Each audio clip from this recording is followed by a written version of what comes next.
Hello दोस्तों, स्वागत है आपका अपना चैनल उपेंद्र मैथे में। आज हमारा साइंस का सेट नंबर 37 है, जो कि यह आपके आने वाले रेलवे के सभी एग्जाम के लिए महत्वपूर्ण होगा। जैसे कि आपका एएलपी टेक्नीशियन हो गया, ग्रुप डी हो गया, एनटीपीसी हो गया या फिर आरआरबी जेई, इसके अलावा आपका आरपीएफ कांस्टेबल, सभी के लिए यह वीडियो महत्वपूर्ण होगा। इससे पहले यदि आप हमारे चैनल पर नए हैं तो चैनल को सब्सक्राइब कर लें, बेल आइकन को प्रेस कर लें, ताकि हमारे द्वारा डाले गए वीडियो की अपडेट आपको सबसे पहले मिल जाए।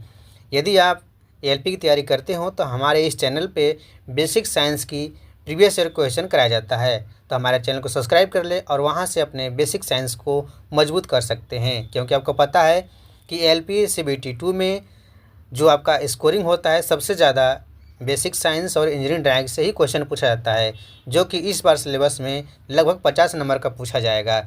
इसके अलावा यदि आप रेलवे की तैयारी कर रहे हैं तो आप साइंस के बायोलॉजी सेक्शन को हमारे चैनल से जुड़ के कंप्लीट कर सकते हैं, क्योंकि हमने वहाँ पे बायोलॉजी के कंप्लीट वीडियो डाल दिया है। इसके अलावा हम और भी वीडियो डालने वाले हैं, जैसे कि आपका फिजिक्स हो गया, केमिस्ट्री का भी वीडियो आपका डाला जाएगा। तो चलिए स्टार्ट करते हैं आज का सेशन। आज का हमारा पहला क्वेश्चन है, किसी व्यक्ति के निकट दृष्टि दोष को सुधारने हेतु किस लेंस का उपयोग किया जाता है? ऑप्शन ए है आपका अपसारी लेंस, बी है आपका द्विफोकल लेंस, सी है आपका बेलनाकार लेंस और डी है अपसारी लेंस। तो याद रखिएगा, लेंस दो प्रकार के होते हैं। कौन कौन से? अपसारी लेंस और अभिसारी लेंस। अपसारी लेंस उसे कहते हैं जो प्रकाश को क्या करता है, फैलाता है, और अभिसारी लेंस उसे कहते हैं जो प्रकाश को एक जगह एकत्रित करता है। तो हम देख लेते हैं। देखिएगा, सबसे पहली बात कि निकट दृष्टि दोष को दूर करने के लिए हम अवतल लेंस का उपयोग करते हैं। तो हम अवतल लेंस के बारे में समझ लेते हैं। देखिए, ये आपका अवतल लेंस हो गया, इस प्रकार से होता है, यानी कि बीच में क्या होगा, दबा होगा। जब प्रकाश आप डालेंगे तो यह क्या हो जाएगा, इस प्रकार से फैलेगा। ठीक है, इसका मतलब क्या हुआ, अब हमने प्रकाश अपवर्तित होकर क्या हो रहा है, फैल रहा है। यानी कि जो प्रकाश को फैला रहा है उसे हम कहते हैं अपसारी लेंस। यानी कि इस प्रश्न का उत्तर क्या हो जाएगा, अपसारी लेंस। यानी कि ऑप्शन ए सही उत्तर हो जाएगा, क्योंकि निकट दृष्टि दोष में अवतल लेंस का उपयोग किया जाता है। ठीक है, यदि यहीं पे आपका कौन सा रहेगा, उत्तल लेंस रहेगा, तो उसे भी हम देख लेते हैं। जब आपका उत्तल लेंस रहेगा तो जैसे ही प्रकाश डालेंगे, ठीक है, तो यह अपवर्तित होकर क्या हो जाएगा, अपवर्तित होकर एक बिंदु पर मिलने की कोशिश करेगा। ठीक है, अपवर्तित होकर एक बिंदु पर मिलेगा। यहाँ पे क्या होता है, इसका फोकस बिंदु होता है। तो जब प्रकाश किरण अपवर्तित होकर किसी एक बिंदु पर मिलती है तो उसे हम क्या कहते हैं, उसे हम कहते हैं अभिसारी लेंस। ठीक है, याद रखिएगा। अगला क्वेश्चन है आपका, निम्नलिखित में से कौन सा बेकिंग सोडा का उपयोग नहीं है? याद रखिएगा, यह प्रश्न आपके एग्जाम में, चाहे कोई भी एग्जाम हो, यह प्रश्न अवश्य पूछा जाता है और इसका रासायनिक सूत्र भी पूछा जाता है। तो इसका रासायनिक सूत्र है बेकिंग सोडा का NaHCO3, जिसे हम क्या कहते हैं, सोडियम बाइकार्बोनेट। ठीक है, तो सोडियम बाइकार्बोनेट का उपयोग बेकिंग पाउडर बनाने में किया जाता है, एंटासिड में भी किया जाता है। एंटासिड जैसे कि यदि आपके पेट में क्या हो, अम्ल की मात्रा ज़्यादा हो जाए तो उसको हम क्या करते हैं, प्रति अम्ल देते हैं, यानी कि क्या करेगा, वह अम्ल की मात्रा को कम करेगा, उसे हम कहते हैं एंटासिड। तो एंटासिड में भी उपयोग करते हैं।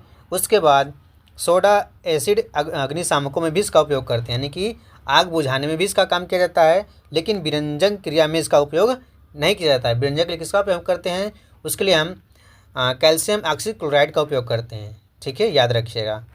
तो इस प्रश्न का उत्तर हो जाएगा आपका ऑप्शन सी, यानी कि यह बेकिंग पाउडर का उपयोग नहीं है। ठीक है,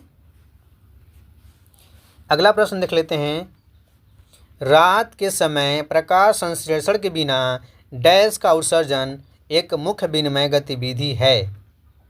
तो कौन सा है? ऑप्शन ए है हाइड्रोजन, बी है कार्बन डाइऑक्साइड, सी है ऑक्सीजन और डी है जल। याद रखिएगा, रात के समय प्रकाश संश्लेषण के बिना डैश का उत्सर्जन एक मुख्य विनिमय गतिविधि है, तो वह है ऑप्शन बी, कार्बन डाइऑक्साइड। याद रखिएगा, इसका उत्तर सही हो जाएगा ऑप्शन बी।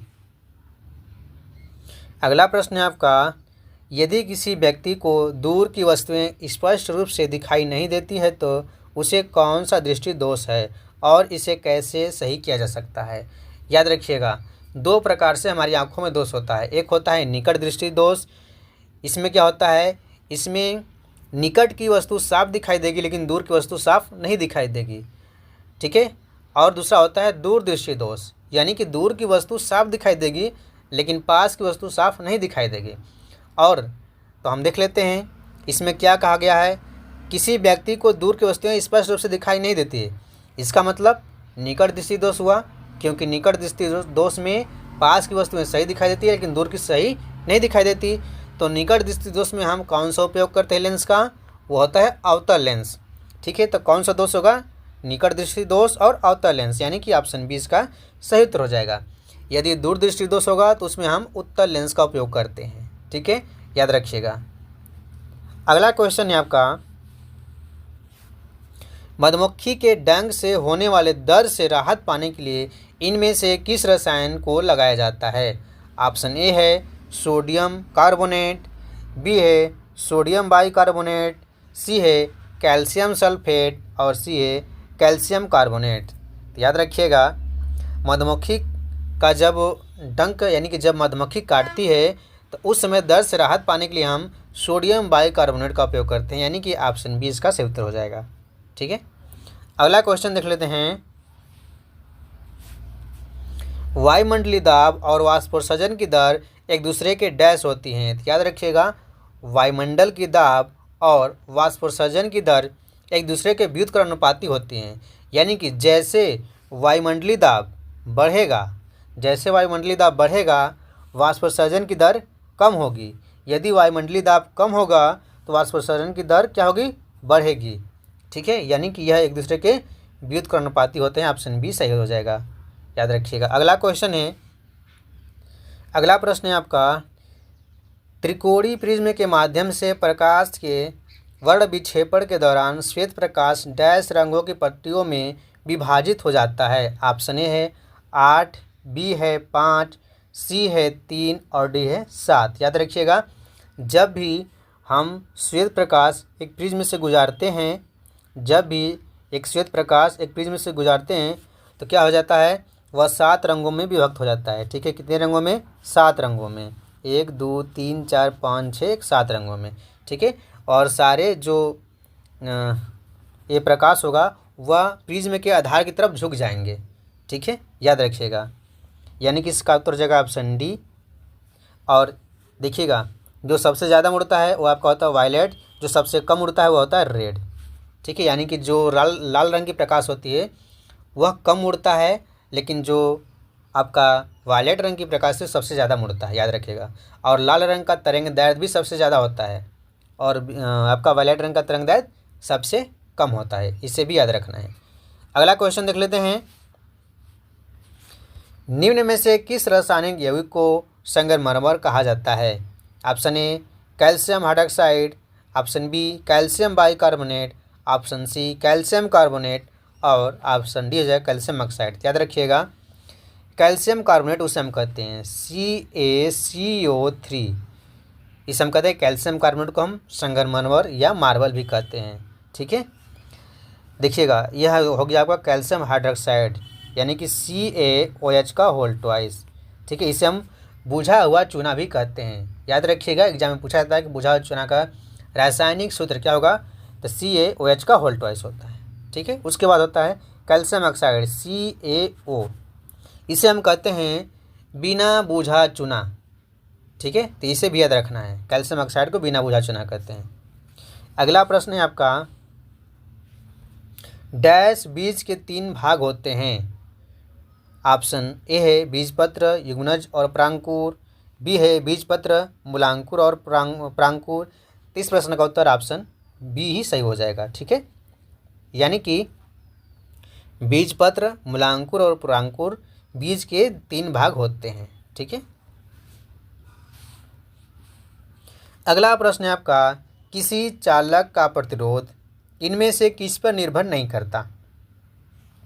तो R बराबर होता है ρL/A, यानी कि चालक का जो प्रतिरोध होगा वह उसके लंबाई पर निर्भर करेगा, सही। चालक का तापमान पर भी निर्भर करता है, यह भी सही, ठीक है। अनुप्रस्थ काट के चालक के अनुप्रस्थ काट पर निर्भर करता है, यह भी सही। चालक से होकर प्रवाहित होने धारा पर निर्भर करता है, यह आपका गलत हो जाएगा। ठीक है, यानी कि ऑप्शन डी इसका सही उत्तर हो जाएगा, जो कि किसी चालक का प्रतिरोध निम्न से किस पर निर्भर करता है, वह चालक से प्रवाहित होने वाली धारा पर निर्भर नहीं करता है। ठीक है, ऑप्शन डी इसका सही उत्तर हो जाएगा। ठीक, क्योंकि वह लंबाई पर निर्भर करता है, तापमान पर भी निर्भर करता है, क्योंकि तापमान बढ़ाने से चालक का प्रतिरोध क्या होता है, कम होता है। ठीक है, याद रखिएगा।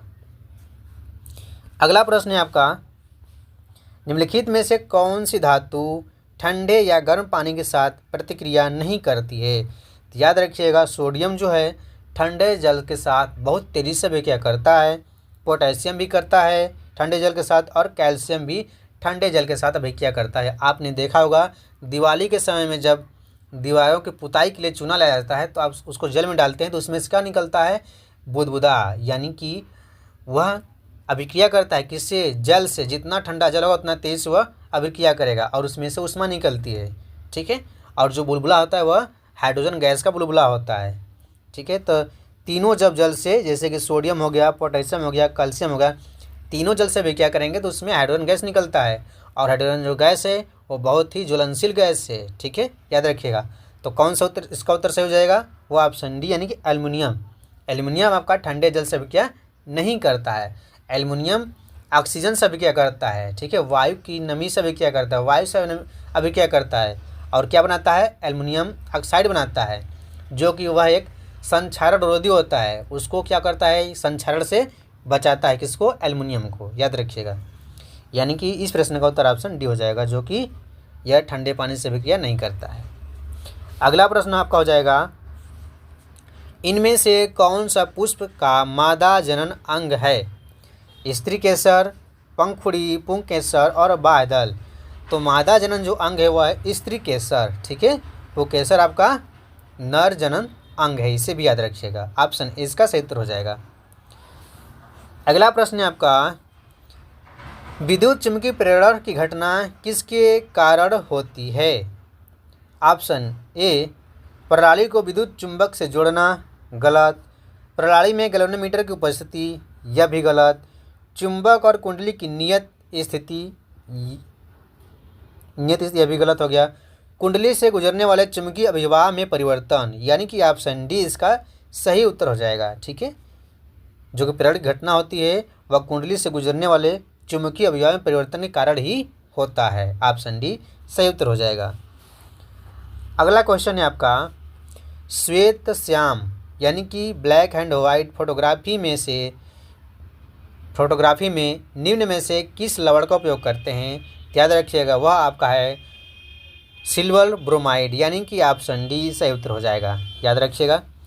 अगला क्वेश्चन है, पौधों को कौन सा हिस्सा गैसों के आदान प्रदान में सहयोगी करता है? ऑप्शन ए है तना, बी है जड़, सी है कलियां और डी है पत्तियां। याद रखिएगा, पौधे का कौन सी हिस्सा गैसों के आदान प्रदान में मदद करता है? तो वह है आपका पत्तियां, यानी कि ऑप्शन डी पत्तियां मदद करता है। तो कैसे गैस का आदान प्रदान होता है? वह स्टोमेटा के द्वारा। ठीक है, तो दोस्तों आज का हमारा क्वेश्चन कंप्लीट हुआ। यदि वीडियो पसंद आया तो वीडियो को लाइक, शेयर और चैनल को सब्सक्राइब जरूर कीजिएगा। तो आज के लिए धन्यवाद।